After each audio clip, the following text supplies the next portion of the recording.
Salam uşaqlar. Deməli bizim mail müstəvi dərsimiz qalmışdı. Onu izah edəcəm. Qısa dərsdir və bundan çox vaxt sual düşür. Bu mail müstəvi dərsi sürtünmə qüvvəsinə aid mövzudur. Orada bizə lazım olan 3-4 dənə düstur var. Bir də o mail müstəvidə hansı qüvvə hansı tərəfə yönəlir. Bizə lazım olan budur. Qəbul imtahanda ya sizə mail müstəvini qoyacaq, şəkil verəcək sizə, oxlar göstərəcək, sizə deyəcək ki, məsəl üçün, ağırlıq qüvvəsinin istiqamətini göstər, reaksiya qüvvəsinin istiqamətini göstər və yaxud deyəcək ki, sürtünmə qüvvəsinin istiqamətini göstər. Ya belə sual düşəcək, ya da oradakı dediyim o 3-4 dənə düstura aid məsələ düşəcək. İstəyirsiniz o düsturları kitab götürün, əzbərləyin.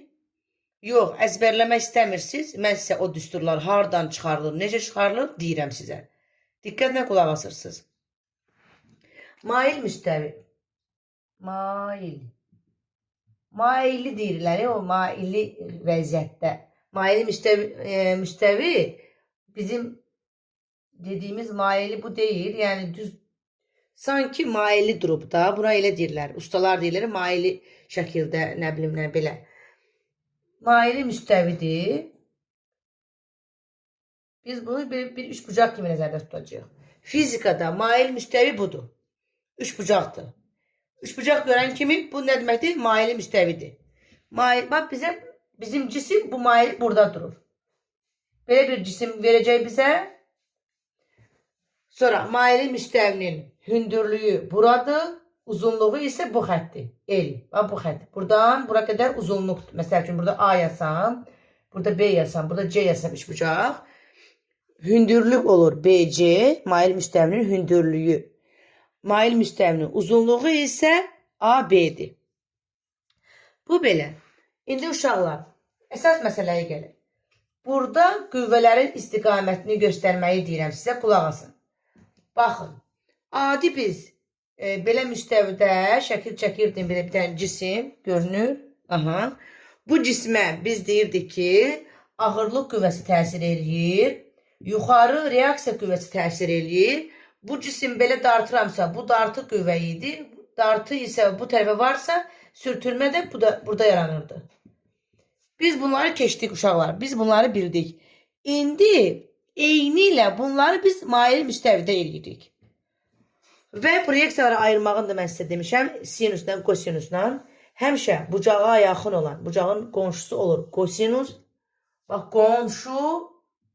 qonşu, kosinus. Belə yadında saxlayırsınız. O hərfinə görə. Qonşu olmayan isə sinus olur. Proyeksiyada. Yəni, məsəl üçün, belə məsələn F versə, belə F olmur. Onun biz proyeksiyada ayırırıq. Biri bu, bir bu. Deməli, burada alfa varsa, bu kosinusdur, qonşudur. Bax, qonşu. F kosinus alfadır. Bu isə F sinus alfa. Biri kosinus olur, biri də sinus olur. İndi bunları cəmləyirik burada biz maili müstəvi üzərində. Deməli uşaqlar, M kütləli cisimdir. Bu cisimə indi qüvvələri göstərəm. Nə olacaq? Yer tərəfindən cəzb olunduğu qüvvəyə ağırlıq qüvvəsi deyilir. Deməli, ağırlıq qüvvəsi budur. mg. Ağırlıq qüvvəsi oldu. Həmişə aşağıya doğru.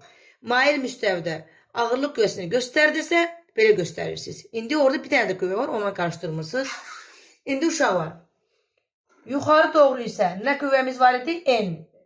Dayağın reaksiya qüvvəsi. Dayağın reaksiya qüvvəsi. Burada alfa verir bizə həmişə. Müəyyən bir bucaq verir.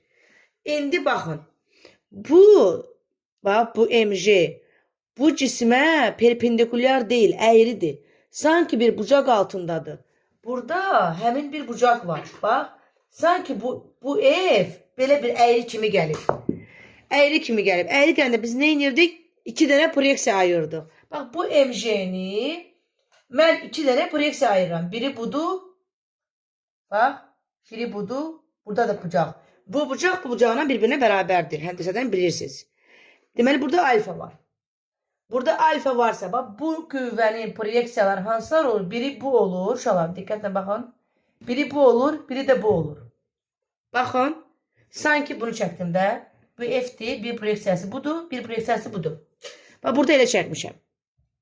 Sonra, indi bax, Burada alfa varsa bu ne olur? Qonşusu. mj kosinüs alfa. mj kosinüs alfa. Bəs bu ne olur qonşu olmayan? mj sinüs alfa. Və salam. İndi sizə deyirəm ki, məsəl üçün, bu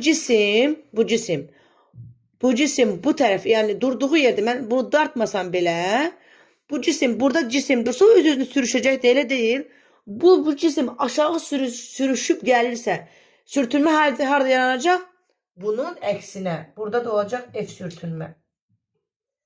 Qutardı getdi. Mail müstəvi elə bundan ibarətdir. İndi uşaqlar nə edirik? Qüvvələrin istiqamətini göstərdik. Reaksiya qüvvəsi yuxarı, sürtünmə qüvvəsi cisimdən.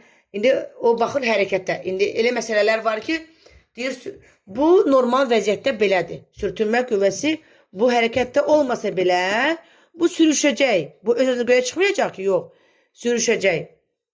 Sürüşür deyənə sürtünmə qüvvəsi onun əksinə.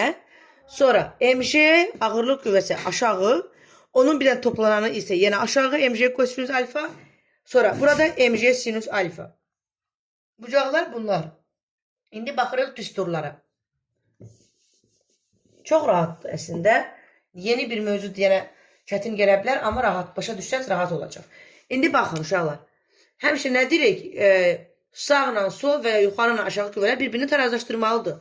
Bax, bu qüvvənin mj kosinüs alfa ilə bu n bir-birini tarazlaşdırır. Çünki eyni, bax, yəni biri budur, biri budur. Yəni bu 3-dürsə, bu da 3-dür də, elə deyil. Demək istəyirəm ki, yəni bu cisim tarazlıqda qalıbsa, bu iki qüvvənin hesabına qalıb. Deməli, 5 newton yuxarıdırsa, 5 newton da aşağı olub ki, o tarazlıqda qalıb. Deməli, n nəyə bərabər olur? mj kosinüs alfa. Deməli, maili müstəvidə dayağın reaksiya qüvvəsinin düsturu olur. mj kosinüs alfa. Bu bir düstur. Bu buradan çıxır.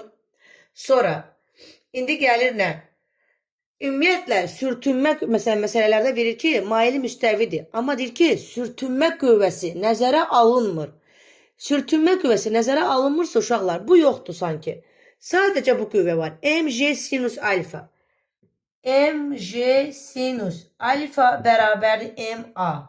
Bu düsturlardan tapırıq. Bu ikinci düsturumuz. Yox, deyir ki, məsəl üçün, cisim aşağı hərəkət etdirilir. İndi baxın, A təcili ilə aşağı hərəkət etdirilir. Bax, bu cisim aşağı. Bu cisim ya belə hərəkət edəcək, ya belə hərəkət edəcək. Yuxarı, bu aşağı yox. Mən aşağı deyəndə bu cismi mail müstəvidə, bax, mail müstəvidirsə, bu cisimdirsə, baxın, bu maili müstəvidir, bu da cisimdir. Aşağı budur, yuxarı da budur.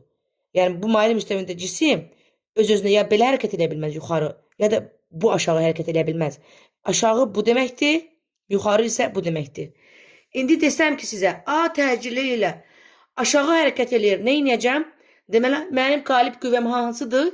mj sinüs alfadır. Nə yazacağım?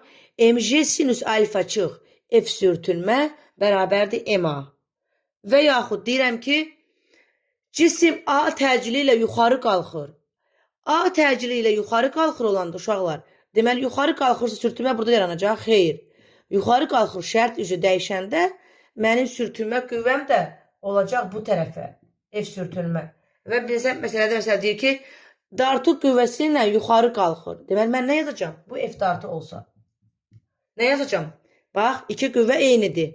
Amma bu yuxarı qalxır deyir. Yuxarı qalxır. Deməli, mənim bu qüvvəm qalib gəlibmi? Gəlib. Deməli, nə yazacağım?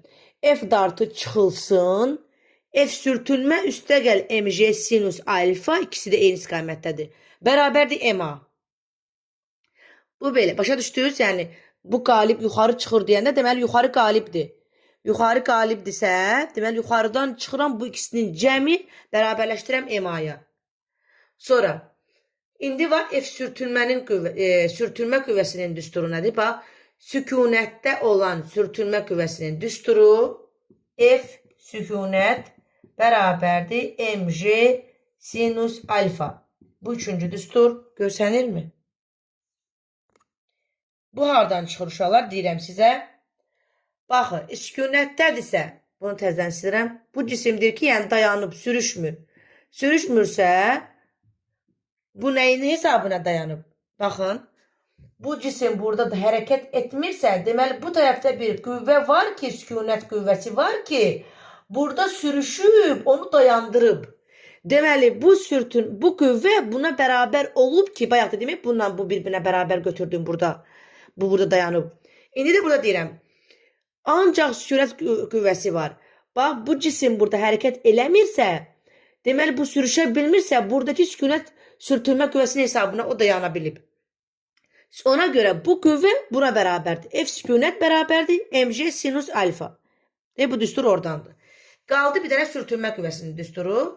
Sürtünmə qüvvəsi. İndi deyirəm ki, cisim sürüşür, cisim hərəkət edir. Onda nə olacaq? Burada sükunət yox, hərəkət var axı. Hərəkət olmayan da sükunət deyirəm mən. Hərəkət varsa, bu olur F sür. F sür. İndi baxın uşaqlar. F sürtünmənin qüvvəsinin düsturu nədir? F sür bərabərdir mü n. Biz bunu keçmişik. Keçmişik mi? İndi bax, n'in yerinə nə yazacağım? N'in yerinə bax, mg kosinüs alfa var. Deməli, F sürtünmənin düsturu olar mü mg kosinüs alfa. Bu da olur dördüncü düstur. Hardan çıxdı? Mü n'dir bilirəm. N'in düsturu isə mg kosinüs alfadır. Mü mg kosinüs alfa. Bu da sürtünmə qüvvəsinin düsturudur. Sükunətin düsturu mg sinüs alfadır. Sürtünmə qüvvəsinin düsturu mg kosinüs alfadır. Reaksiya qüvvəsi mg kosinüs alfadır. Bunları uşaqlar çalışın əzbərləməyin. Çalışın əzbərləməyin, bunlar yadda qalacaq, yəni bu şəkil üzrə. Məsəl üçün təcilin düsturları var kitabda. Hardan çıxır? Baxın uşaqlar. Təcil hardan çıxır? Burada bu mg sinüs alfa bərabər ma-dan, m'lər hər tərəfdən gedəndə nə qalır? A bərabərdir j sinüs alfa qalır. Və yaxud Newtonun ikinci tənliyini yazıram. Məsəl üçün deyir ki, qüvvə A təcili ilə yuxarı qalxır deyəndə təcili tap. Məsəl üçün, nə edirəm? Yuxarıda F sür varsa, məsələn, F sürdən qalan iki qüvvənin cəmini çıxıram, bərabər ma-ya bərabərləşdirirəm. Oradan A-nı tapıram. Düzdür, onlar biraz gəlin məsələlərdə elə düşmə ehtimalı yoxdur. Amma bunlardan, bu məsələlərdən qəbulda düşmə ehtimalı çoxdur. Yəni, həmişə mail müstəvidə sual düşür. İstiqamətləri öyrənməlisiniz. Bax, reaksiya qüvvəsinin istiqamətidir, sürtünmənin, sükunətin, mg sinüs alfa, mg kosinüs alfa, mg ağırlığının istiqaməti və bir də bu düsturları. Bunları öyrənməlisiniz uşaqlar. Videoya dönə-dönə baxırsınız, izaha baxırsınız, inşallah başa düşəcəksiniz.